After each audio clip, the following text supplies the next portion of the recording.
Okay, today is January 24th of 2022, and I am working on putting the sole in, and I'm working on the supports right now. I ended up stretching a couple strings across here to get a line. Once I had the forward support put in and the aft support put in, and I just stretched a line across here to get my center board in, and then I can use from here on I can use the level or a straight edge to put the rest of them in. But I've been contemplating what to do here.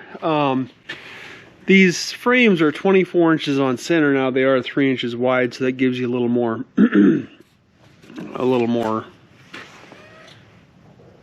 support, I guess. But generally you don't put putting a subfloor on, plywood or whatever you're using. Generally you don't want 24-inch spacing, depending on what the length is. Now it's not a super long run here, so it's not horrible, but still, generally, to keep a nice solid floor, you don't want 24-inch on centers. So there isn't much I can do about that. It's just going to be really difficult to do anything any differently here, especially getting any access to the areas down here. Keeping in mind too that I'm going to at some point have to put some ballast in here. And I don't know exactly where it's going to go, but I need to keep those options open. So I think what I'm going to do is, once I get these 2x6s all in, I'm going to come back across and I'm going to sister them up, put another 2x6 in here where the cat is, and glue these together, and then cut these at an angle so they'll sit on the frames here as well to give you more support. And with doubled up 2x6s, I think we'll be in pretty good shape. I hope we'll be in pretty good shape. But the tank supports back here are mostly done. I won't permanently put those in just yet. And then once I get these cross supports in for the sole, then I'll have to decide what I want to put in for hatches. And of course, now I got to kind of decide how the interior is going to be too, because that's going to determine where I put my hatch openings. Of course, I don't need to cut all those hatch openings in just right away either, I guess. But still, it's good to be thinking about that when you're placing the the plywood for the floor, for the sole in there. You need to be thinking about that. But anyway, that's where we are today, and hopefully by later today I'll have these all in and start putting plywood in shortly thereafter for the for the permanent sole. All right, today is January 26th of 2022, and I'm starting to put some of the permanent sole boards in, or plywood in. What I've done here is I put 2x6s to form the supports for the sole across here. Then I've got some 3/8 inch bolts in there, and I sistered them up. I cut another one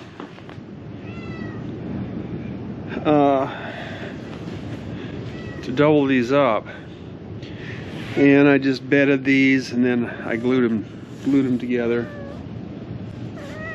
A little worried I wasn't going to have enough support here, and now this part is fine. And when I drop my sheets of 3/4 inch ply on here, that's an ACX plywood.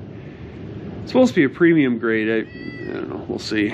But anyway, when I drop the 3/4 inch on here, and it's a pretty good span here, but it's not bad in the middle of the sheet. When you get to an outside edge like what I've got up here, I've got a 4-foot section across in the middle there, and those two little wing pieces I had to cut in. You can feel a little bit of sponginess if you step right on the edge of those wings, where that seam is. So I would guess what I'm going to have to do is put some supports underneath here. If nothing else, You know, if nothing else, maybe just put a 3/4 inch strip and glue and screw it in on those. Oh, well, you're lucky you weren't 15 feet high when that happened. Yeah, you got to be careful. But anyway, yeah, so I'm gonna have to probably put some strips in here, whether I actually put just a 3/4 inch strip in here or if I put a 2x4 across here, I don't know. If I start putting 2x4s or 2x6s or something in across here, then it's, I don't know. It's gonna be a lot of fuss for, I don't know if that's really gonna make that much of a difference. If I put something in here just to, you know, to tie these together, I think it'll probably be adequate. And you can see I got my racks here pretty much ready to go. And I did lower the floor just a little bit. If you look here, you can see this was the original line right here that the sole was on, and I lowered it this much, you know, an inch or so. So I can still get my tanks in here, my water tanks in here, but I gave myself just a wee bit more headroom up there. Back here was the only place it was an issue up for. It was fine. So lugging these 3/4 inch sheets of plywood in here are not a whole lot of fun. Fortunately, I got room to do it over here now, but that isn't going to last much longer. So yeah, I'll probably get one over here and then bring another sheet or two in to do some of this other work. I will be able to get them in on the sides here yet, but I'll probably need help to do that. I don't know, we'll have to see, but that's where we are now. And I'm going to get these next couple sheets situated and stuck in here, at least loosely, and we'll go from there.